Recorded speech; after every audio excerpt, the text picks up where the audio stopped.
Foreign Minister Jaishankar, thank you for speaking to India today. Pleasure. You have just had a hectic visit from President Donald Trump, his first state visit that was there, and he seemed very happy with the visit. What is the big takeaways that India gets from this visit?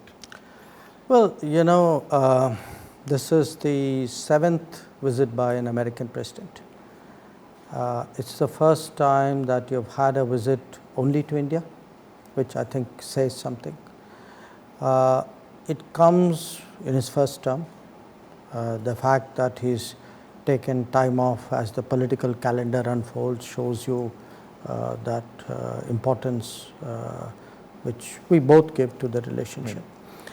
So I think the right way to see this visit is that you are actually seeing the India-America relationship kind of develop, mature. In many ways, there are new areas of cooperation. It's getting deeper. The numbers are getting larger. So it's really, I mean, in a sense, it's organically, smoothly moving forward.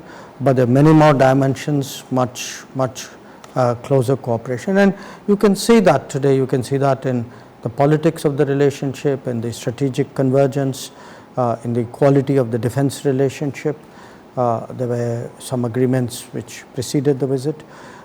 You can see that in areas like counterterrorism, homeland security, in the entire economic family of issues, trade, technology transfers.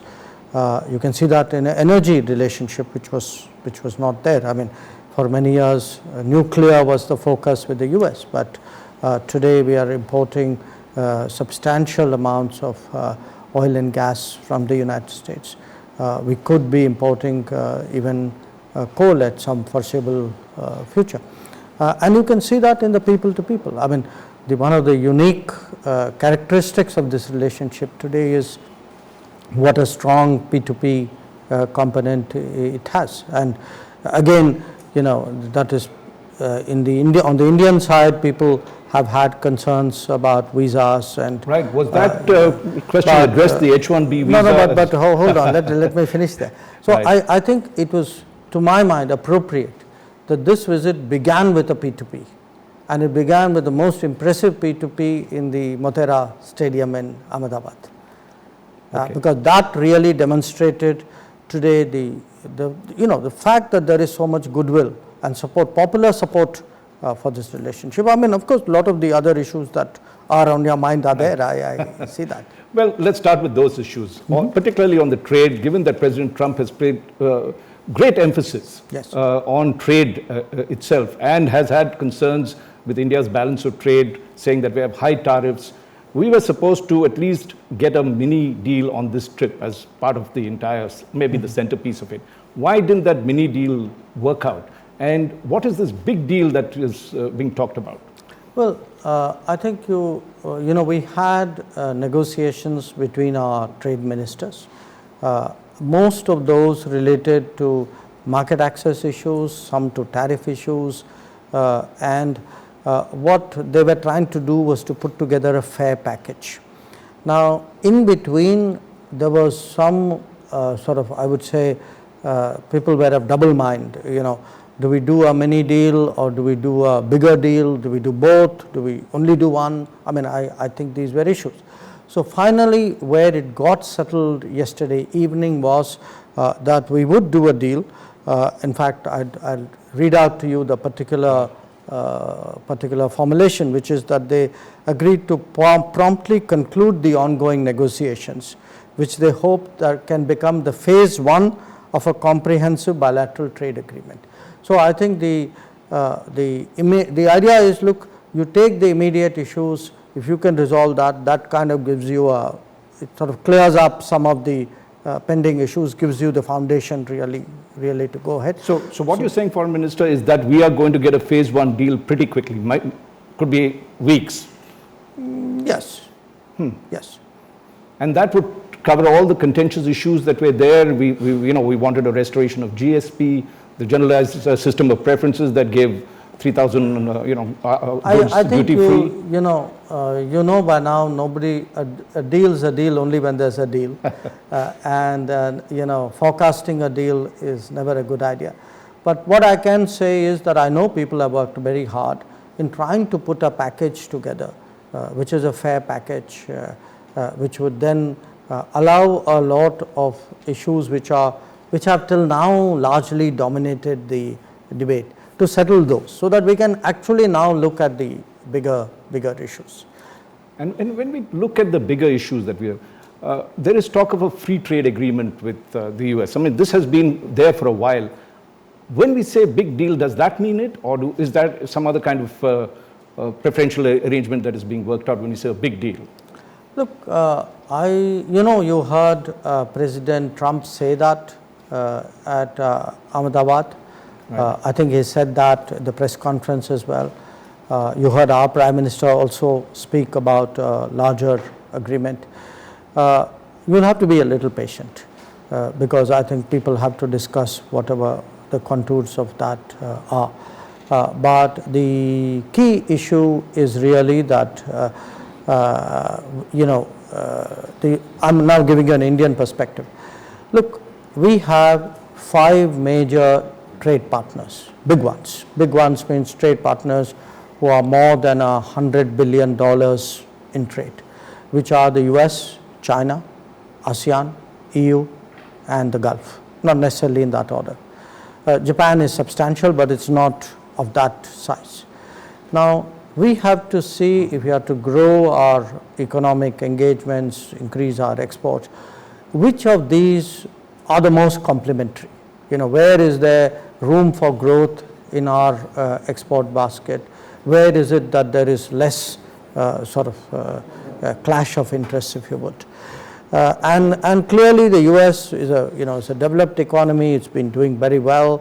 The demands in US are growing. So it's very natural today that we would look at the US, but we'll also be possibly looking at some other possibilities. Now, part of this, in the joint statement that was read out yesterday, there was a particular phrase that was used, which was comprehensive global strategic partnership. Is this an upgrade? Can you give us the crux of what this means as different from what was there before? Well, it is an upgrade because, what people do in diplomacy is they use words to kind of characterize a relationship, and at least people in the same business kind of pick up the signals. I mean, it's a kind of a ratings process, if you would. So the more, depending on the adjectives you add and what those objectives are. But if you come down to it, I think today what began really as a much narrower relationship, in the scope of cooperation, the areas of cooperation, the significance of what we were trying to do. I think this relationship has really broadened today. It has global impact. And the rest of the world today follows this relationship precisely for that reason. And it is truly comprehensive. You look, the United States, this is one relationship where I can say there isn't an aspect of human activity which is not in some way touched upon by this relationship. Now, I was reading part of that dealt with defense and co-production. Our relations with the US in terms of defense purchases particularly has grown significantly. It's now probably totaling, with this current purchase of helicopters, $20 billion or so. We have had also exercises with the US armed forces. What does this signify in terms of it? And President Trump also talked of selling us really, really high-tech equipment. What is the, are we now moving towards purchasing from the Americans completely? There is an issue with the Russians as well, if we are... No, look, I think broadly what we are doing in defense mirrors what we are doing in overall strategy. In overall strategy, we are looking today at a multipolar world. There are different powers who have their own relationships. Our objective is to have as many positive relationships and leverage those relationships as effectively as possible for our benefit. So when you say, have we bought more from the United States? Yes, because for 40 odd years after the 1965 war with Pakistan, we didn't buy anything from the United States. By the way, mainly because the United States wouldn't sell it to us.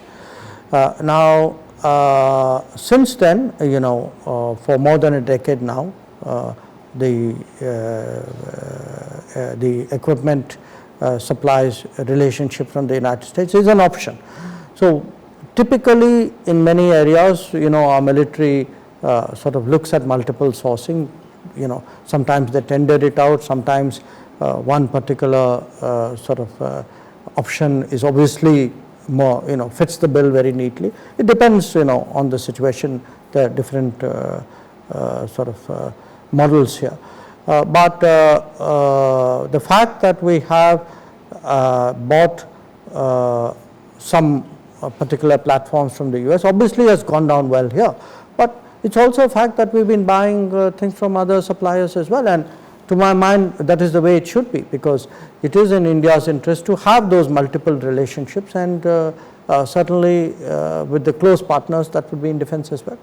And the Americans had an objection to us purchasing particularly the S-400 air defense from Russia.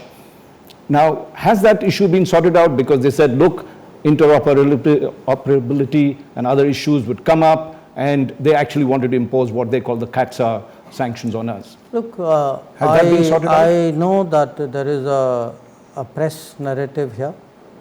What I can tell you is we will do what is in our national interest. We have said that to the Americans very clearly. I have said that publicly. And I think my hope and expectation is that people will understand that. I mean, that has been our that is the Indian persona. I mean, we are an independent minded country. We will make the best choice which is best from the point of view of our national interest.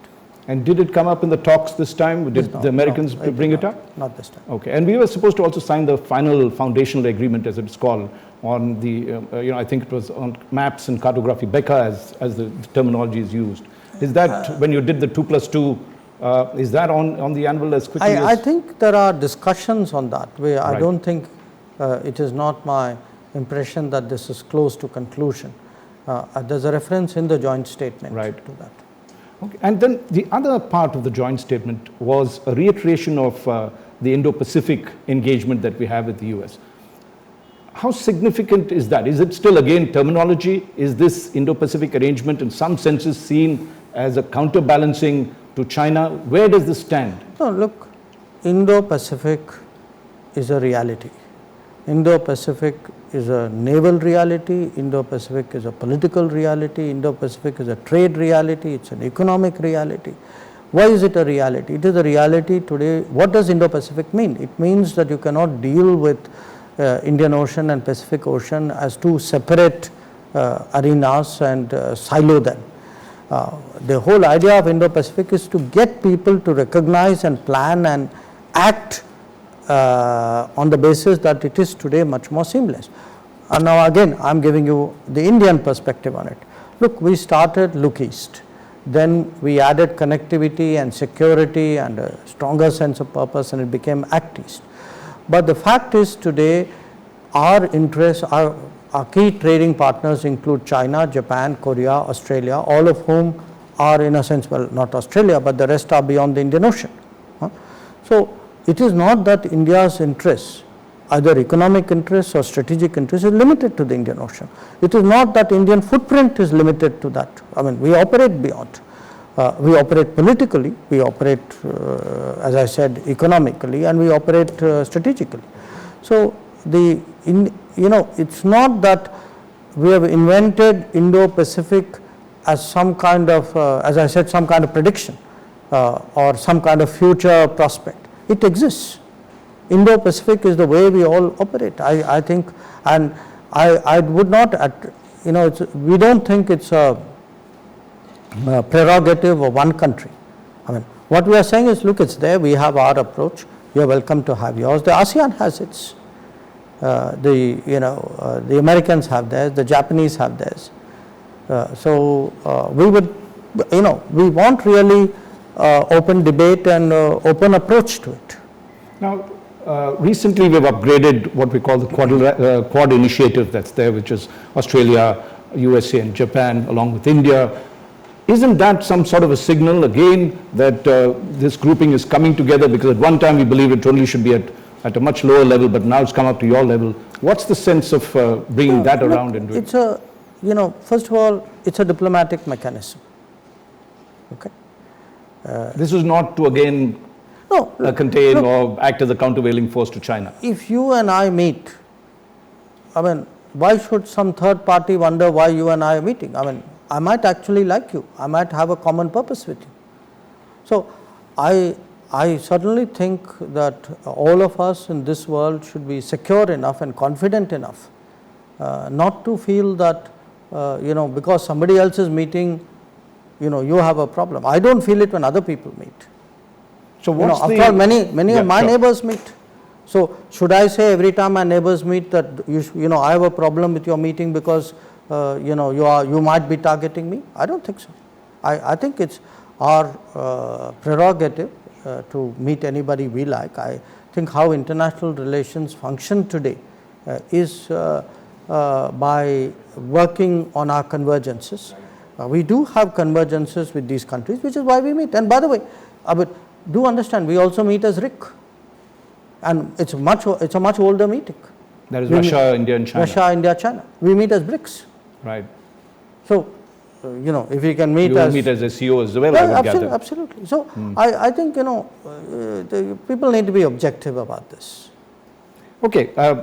One of the things that President Obama said when he came to India, when he visited India, was an assurance that America would work towards making India a permanent member of the UN Security Council. Where has that, President Trump also mentioned it in his statement, but is this still just mouthing words that really have no meaning, because now it's almost 10 years since we've been saying this? Is there any progress? Do you see any change in attitude? Well, look, the United States, the support of the United States for our becoming permanent member of the Security Council is welcome. It is not just welcome, it is important, it is valuable. But the reform of the United Nations concerns many other countries. So, this is not a problem for the lack of an outcome, is not an Indo-US issue.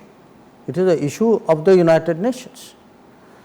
And our sense is today that an overwhelming number of countries support the idea of a reformed United Nations.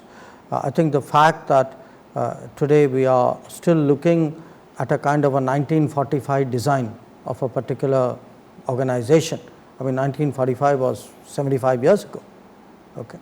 So, I think it would be fair to call it anachronistic.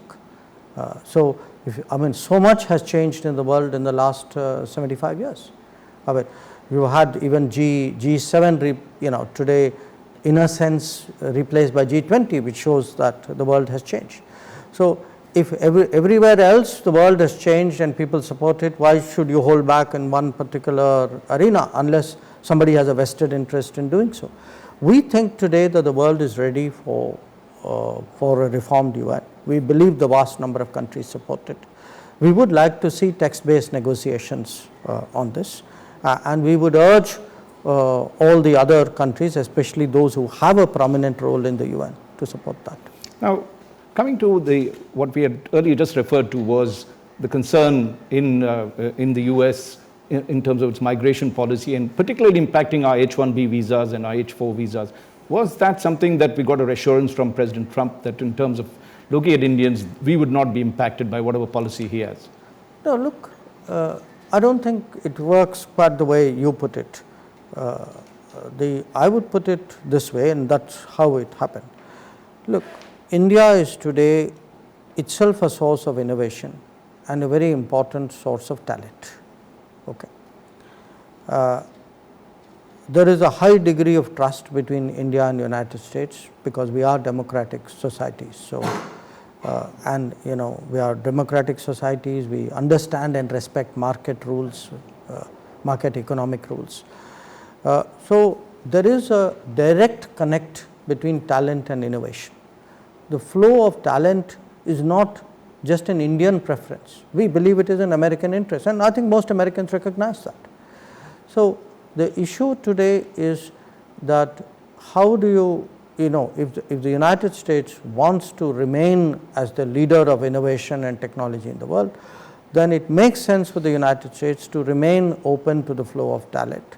And India, of course, as I said, has an interest both in the talent and in the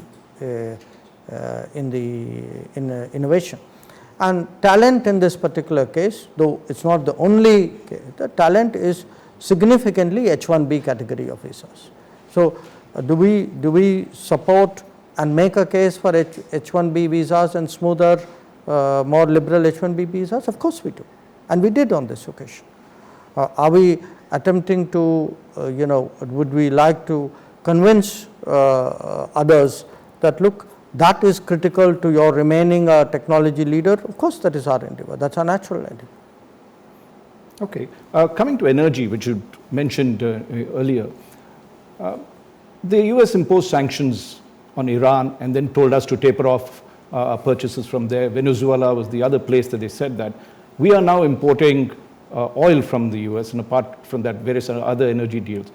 What is from Russia as well? Of course, yes. Is this, given the distance and everything else, is this price compatible? You had talked of stability. You had wanted, once the Iran sanctions came in, to also ensure that price is reasonable. Has that been? Has that happened?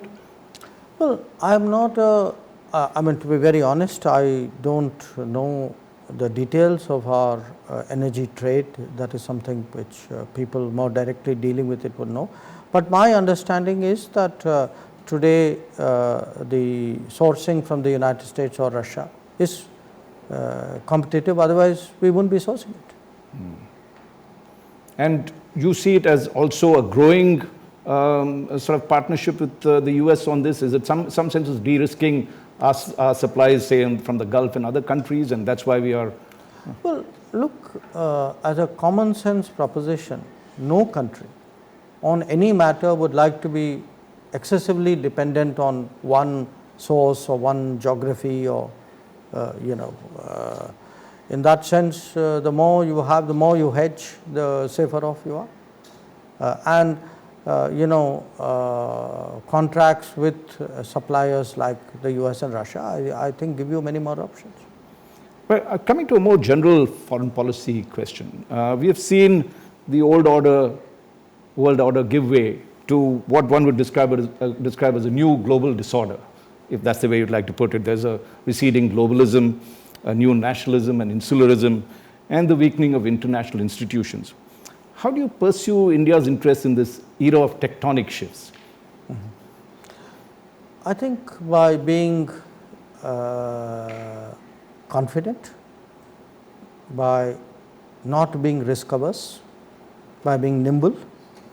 So when you see changes, it's a bit like playing a game. I mean, if I see you coming at me and I can't read you properly, I have to sort of get into that mindset of adjusting to those changes. So what we have tried to do is really follow global politics and these global relationships very carefully, understand them well, then try to see how they sort of work for us. And I would say, I mean, without being unduly sort of, I'm really being objective here. I think we've done it reasonably successfully here. That if you look today at the state of our relations, we've kind of ramped up our ties with the US, but at the same time, our ties with Russia today are visibly better than they were some years ago. We have, I mean, what is a very complex relationship with China has been, I think, managed reasonably well. We are today working with Europe with an intensity we have not shown for many years. I think the Japan relationship is great. With ASEAN, it's been again very good. And it's not, I mean, part of it is you have to sort of work the big league well, but also in this, what you call disorder, a lot of middle powers become more important. So you have, Australia, Indonesia, Brazil, Saudi Arabia.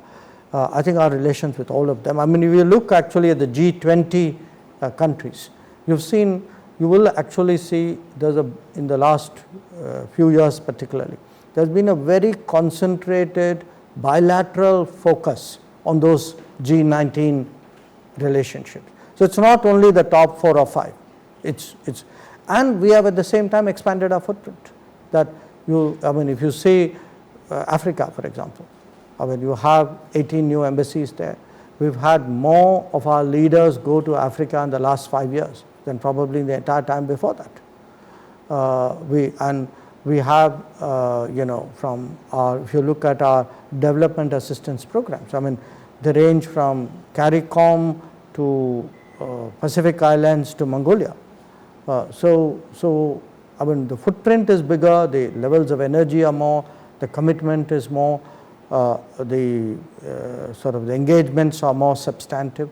But at the end of it all, it is that ability to read the global tea leaves and build those relationships and manage them in a way in which you can actually do all of them together.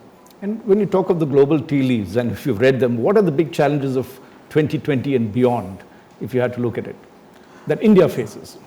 Well, I think India faces the same challenges as the rest of the world, mostly. We have some unique ones. But one big challenge, of course, is the sharpening contradiction between US and China. Another one are the arguments within the Western world.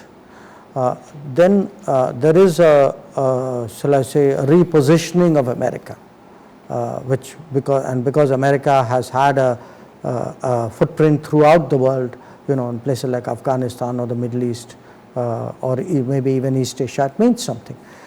So I would say these would be among the important challenges, but they're not the only challenges. I think the rise of China will continue to play out and it will have its ripple impact. I would say the West Asia, what's the Middle East for the Westerners, is more turbulent, it's not less. And I think there are some big challenges out there in Africa. So it's not an easy world.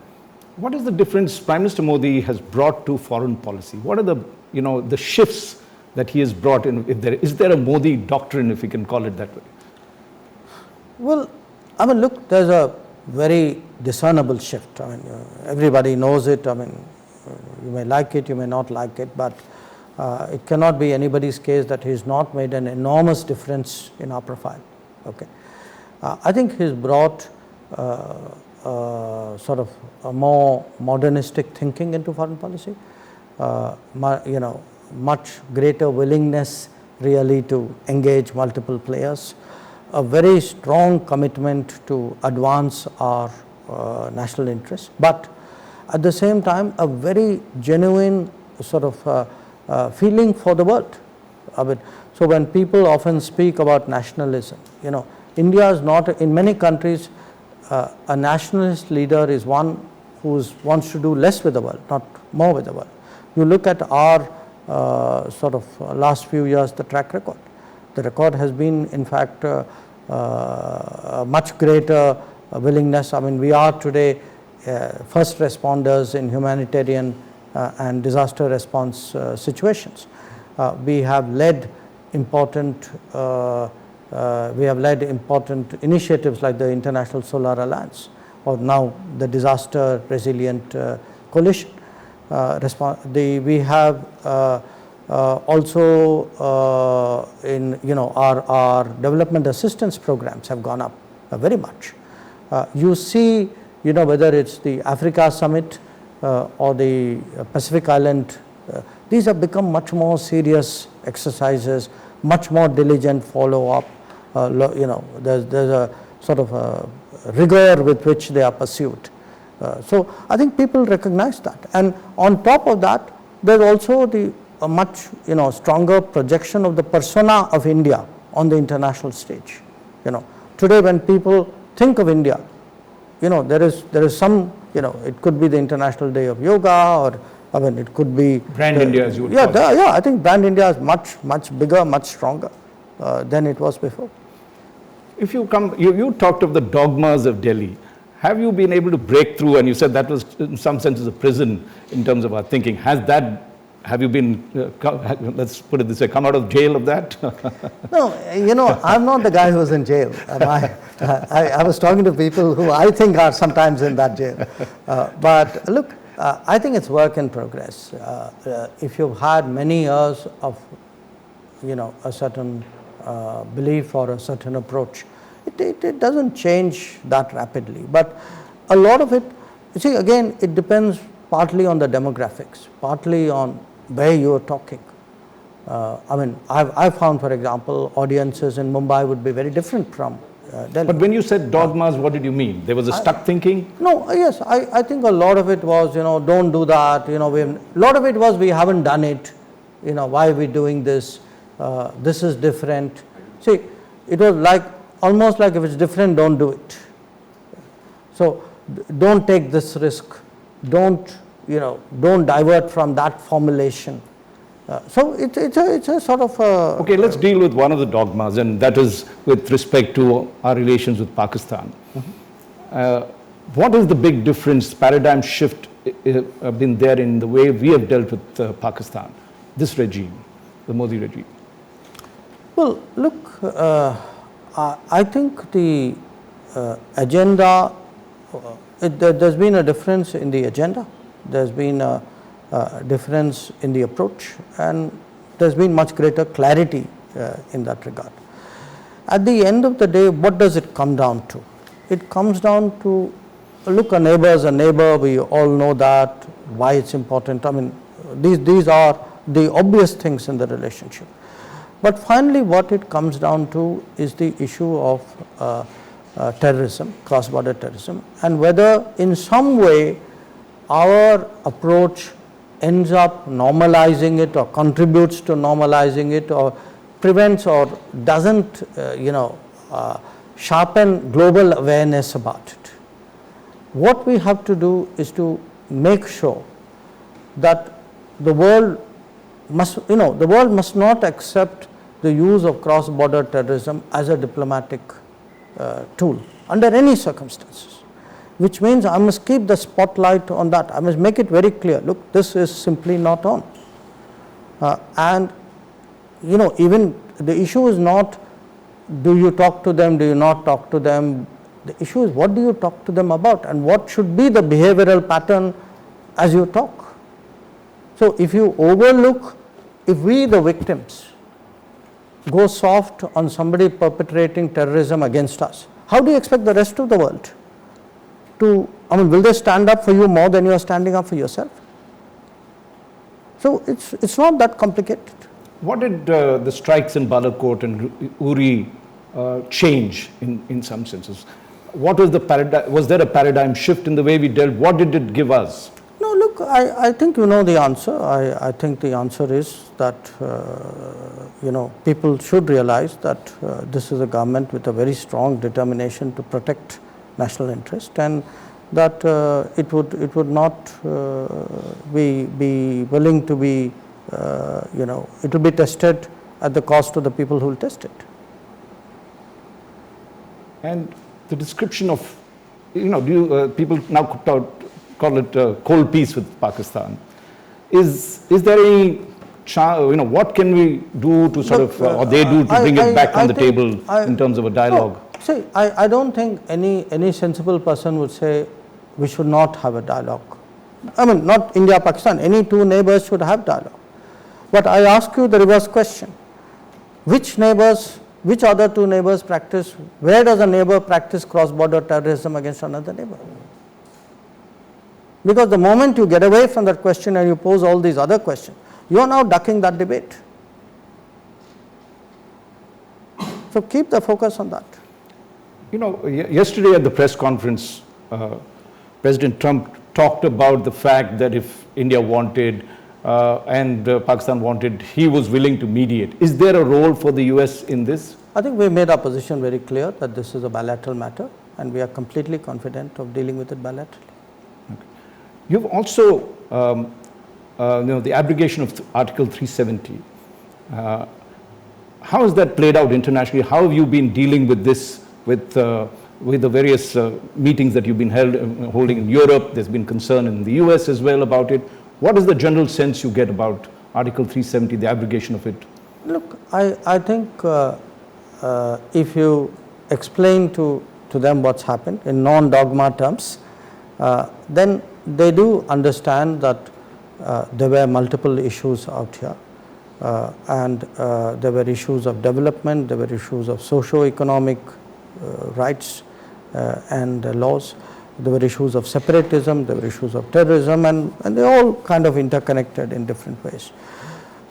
My sense is, if you explain to people a certain historical perspective, and then what is your thinking in reasonable terms, those who are open-minded are willing to listen and appreciate that point of view. I mean, obviously those who are not are not. So my own sense is that today we are now quite a few months since that has happened in August.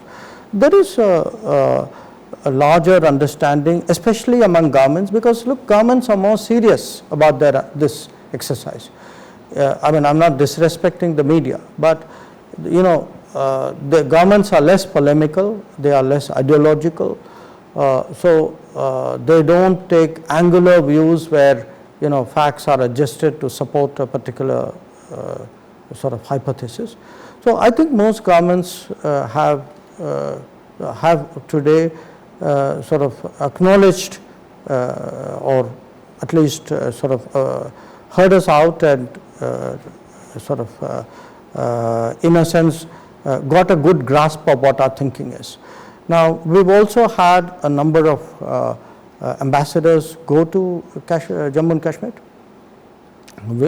They've seen for themselves. I mean, they met people. My understanding is sometimes people who are critical of the government government of India, but they've come back, and I think they have overall a sense that the direction of developments in Jammu and Kashmir is positive. I mean, obviously there are still issues to be resolved. We don't hide that. So I think there is today a fair amount of international understanding there. Now, you've had the US Congress, some sections of it wanting to pass a resolution. You went to Europe. There was also some members of the European Parliament wanting to pass a resolution against us. How have you dealt with this particular aspect? Is that over now, or they used to? Well, look, some of it will be there, because remember, they are playing politics too. I mean, these are not necessarily objective sort of observers of what is happening in India. So they are playing their politics. So when you look at the ideological positions of many of these people, I think that is pretty self-evident. So, but overall, I would say that today, there is a reasonable understanding of what's happening there, including the fact that detention of major leaders of the valley, as well as still internet communication not fully restored. Has that been brought up in any of your discussions, and how do we then? No, look, I think people look at progressive, the direction of the movement. Okay, I mean, as I said, it was never our position that things will instantaneously get back to normal, and everything will be sort of sorted out. That was never a government position. In terms of CEAA and NRC, has that come up in all your dealings internationally, and what have we explained in that? Well, it has, sometimes it has come up. It came up, for example, when I was in Brussels. Mostly people wanting to know, I mean, the way it happens is, a foreign minister or somebody like that would come up to you and say, look, this is what I hear. Could you give me your perspective? So, and naturally we give them what is the accurate perspective on the matter. Now, we do explain to them that, since you asked about CA, that look, if you look at the objectives of the changes in legislation, what does it do really? we already have a number of stateless people in this country. It reduces statelessness. Okay? It doesn't take away citizenship from anybody. It gives a number of people who don't have citizenship today, it gives them citizenship. So the result is the total statelessness in India has come down, and you are managing it in a way in which you don't want to create a greater pull factor in your neighborhood, okay? Because this country has its own challenges. I mean, it should not be burdened with the challenges of the larger region directly as well. Now, if you put it to them, you explain to them conceptually, somebody in Europe understands that, because after all, what is today Europe trying to do when it comes to migration? Europe is also trying to reduce statelessness. Europe also wants to do it without a pull factor. So, without a pull factor. Right. I mean, you don't want to, right. While you are sorting out the problem, you don't want to create more migrants to increase the problem. So, and when you ask them saying, look, you explain to me, there must be a naturalization citizenship practice in your country. Does it have a context? Does it have a criteria? Are those criteria social criteria? Does it use ethnicity, religion, language? When they look at their own rules and regulations, mostly the answer would be a yes. Did I want to move to another subject, but the unfortunate incidents that have happened in Delhi, did it in some senses mar the President Trump's visit, and what do you see behind the violence that is? No, I would like to restrict my comments to foreign policy. Okay. Coming to China, we've had the Chennai spirit that was there. We've had differences with China on the border issue. We have differences in terms of trade imbalances in their favor. And of course, their relations with Pakistan, particularly CPEC, their corridor that they built on POK, or the economic corridor that they're planning to build in POK. How much of that, have we been able to address in terms of China, the concerns that were there, given the kind of, closeness the two leaders exhibited at Chennai?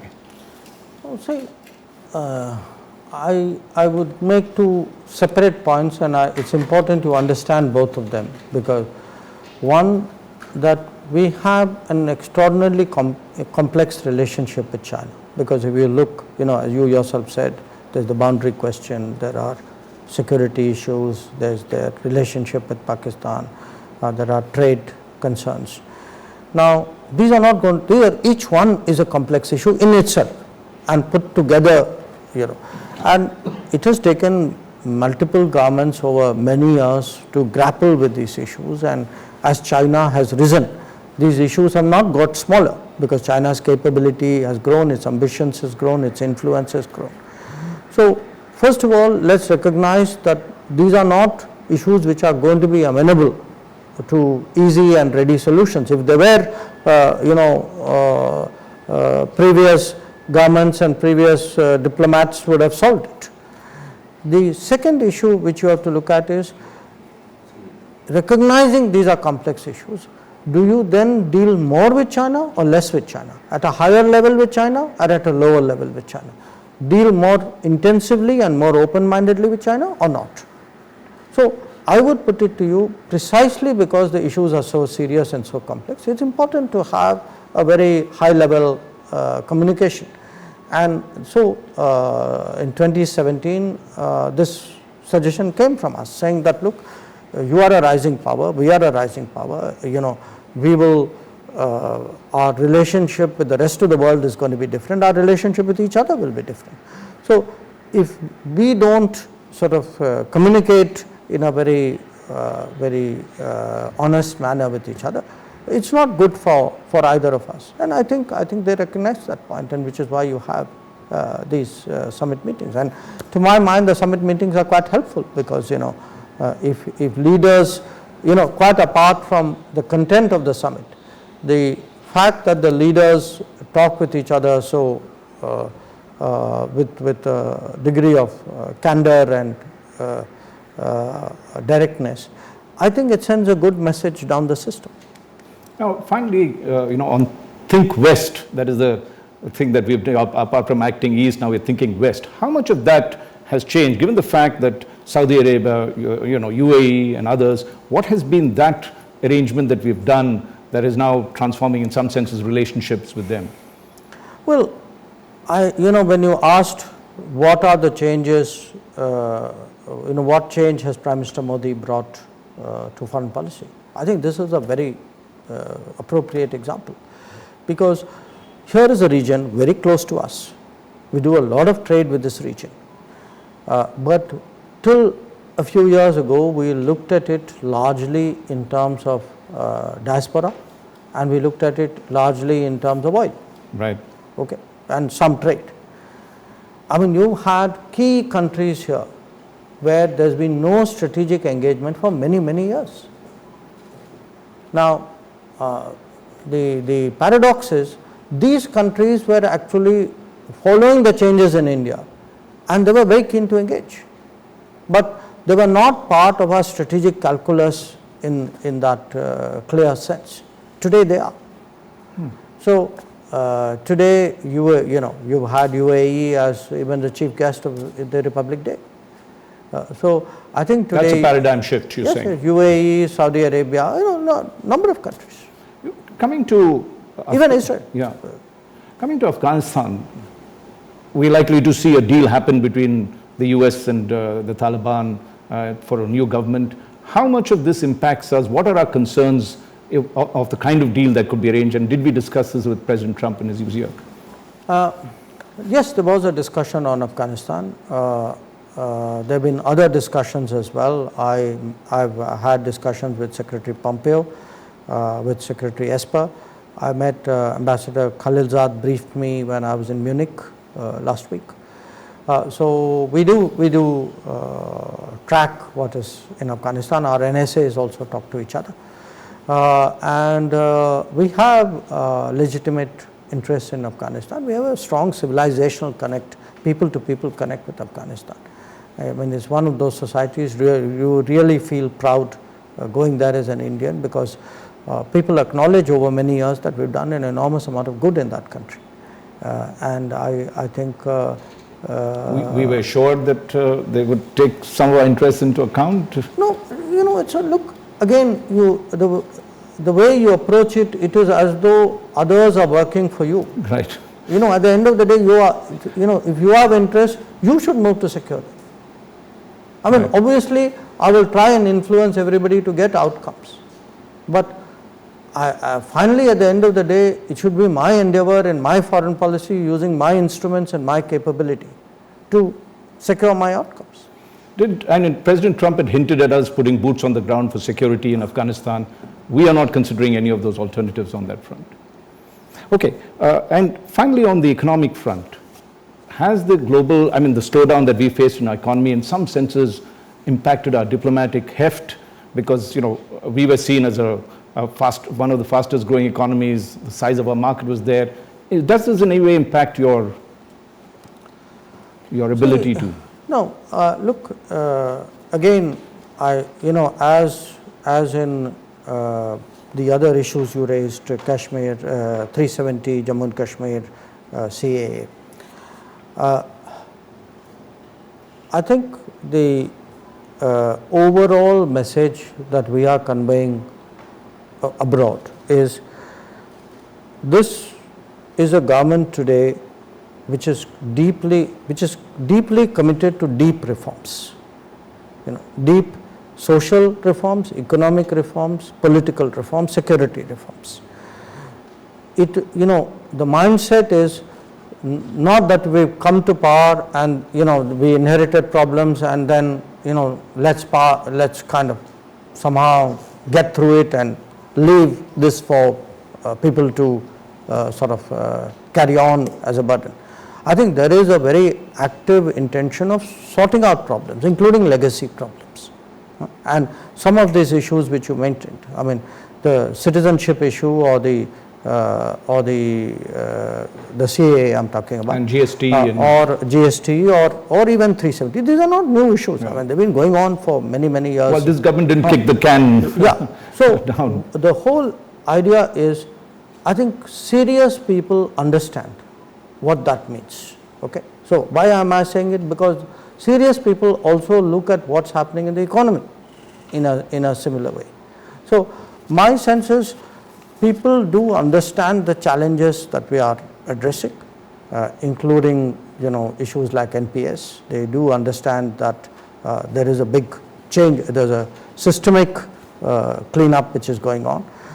They also appreciate that we have maintained a very good balance between the imperatives of increasing growth and the long-term requirements of maintaining the fiscal deficit levels. So I think they see that as a very sort of responsible, prudent management of finances. So so overall, I think there is an appreciation of the budget, the overall economic management. But the answer to your question would also be that wherever I go, I see an enormous interest in doing business with India. People are continuing to bet on us. I don't see any let up on that at all. So so the part of our problems, I mean, sometimes we have our own internal debate, which is okay, in a democratic society that's natural. But I tell people that, look, sometimes we get too involved in our own conversation. We are talking to ourselves. Right, not looking. Sometimes also listen, to another opinion. Look at what more objective people sometimes are saying. And I believe that today the world has a great sort of interest in India. I think people want to see us emerge as another driver of global economic growth. They think of us as a stabilizing power, as a responsible power. They see an India which is willing to make decisions, which will not duck the big debates. And I think a lot of the domestic, I mean, it's very fascinating. I spoke to you about going to Brussels, and you asked me, did the CAA come up? The people were enormously fascinated by what's happening on the social side in India. How the gender gaps are closing, how girls' education is improving, how skills program is growing, what is happening on the digital side. These are of great interest to the world. One final question on trade, which you mentioned people are willing to do business with India. Why did we pull out of the RCEP? We were expected to sign it, but is that a closed chapter, and why did we? Well, look, again, this is the trade minister's remit, but since I also happen to be there, I think the common sense answer was because the offers we got were not good enough. Why were they not good enough? Because I think they did not address a lot of the concerns we had. The possibility that if we had entered the arrangements as they were, it didn't protect us from what is already an enormous deficit vis-a-vis RCEP countries. And we are concerned about the deficit because we believe that those deficits have arisen not as an outcome of comparative advantage, but as a outcome of non-tariff barriers and lack of market access and regulatory and policy impediments in different RCEP countries. So we had key issues out there, and we finally at that time you have to take the call. Your concerns been addressed adequately or not? But we're still open about. And I think we took what I believe was a courageous but very necessary call. And we're open to if. Well, the ball is not in our court. And how would you describe finally India? Is it a middling power? Is it a leading power? What would your description be of? You even talked about the southwestern power at one point. No, look, I think it's contextual. Okay, it depends how you. It depends on the question you ask me. I would say, as a country which would soon one day be the most populous country in the world, we should certainly have an aspiration to be a leading power. I don't feel the need to be apologetic or modest about it. I think it is only right that we should be.